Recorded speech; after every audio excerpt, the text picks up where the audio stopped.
Treasure found. Introduction.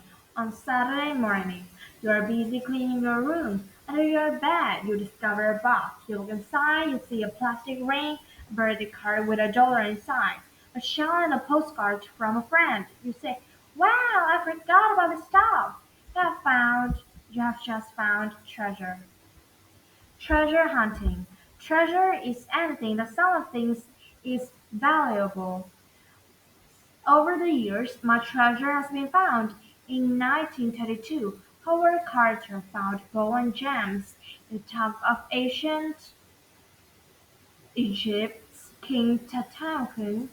In 1874, Heinrich Schliemann dug up an ancient Greek city. In 1964, Robert Marks found a city too under the sea near the island of Jamaica. He also discovered thousands of silver coins. In Florida, Cape Runner picked up some Spanish coins called pieces of eight, which were washed up on the shore. He knew they had come from a shipwreck. He started to search the ocean floor. He wanted to find the shipwreck. Over time, he found sunken treasure worth millions of dollars. Sunken treasure. Sunken treasure is especially hard to find because it's under water. Yet people continue to search for treasure deep under the sea. A Spanish ship called the Atocha held one of the most famous sunken treasure. In 1622, a group of Spanish ships, including the Atocha, took on a cargo of gold, silver, coins, and gems. The ships left Havana, Cuba, headed for Spain. They sailed into the path of a great storm. The Atocha and several of the other ships in the group sank near the Florida Keys. Spain sent ships to find the cargo from sunken shipwrecks.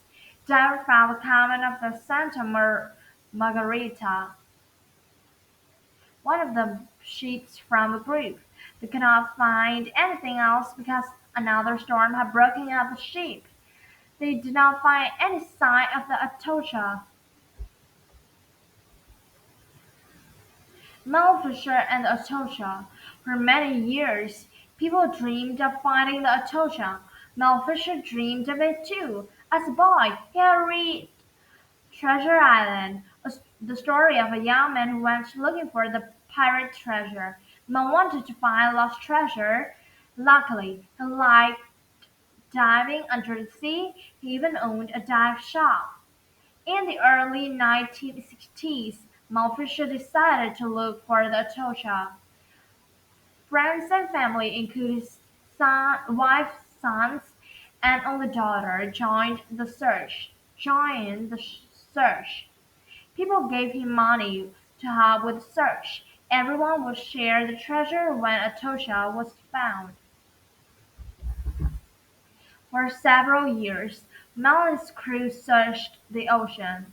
They used metal detectors and sonar to find the pieces of the ship on the sea floor. Sonar can find things deep under the sea water that cannot be seen. Mel and his crew found many things, including other shipwrecks, but not the Atocha. X marks the spot. In 1970s, Mel and his crew got help from a friend named Eugene Line. He looked through old books about Spanish ships. In them, he read the Atocha cargo list and clues where the ship could be found. He told Miles that he had been looking in the worst place. Mel and his crew sailed 100 miles from where he had been looking to a new place. 3 years later, he found silver bars with marking they had not seen before. This marking matched the Toja's cargo list.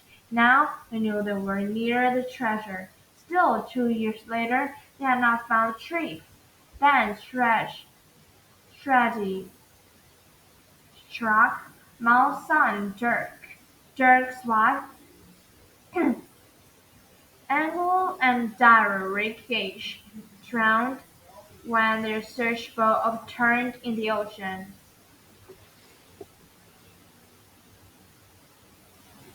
Mel sadness by the lost, but he decided to continue in the search. For 10 more years, he and his crew searched for the remains of the ship.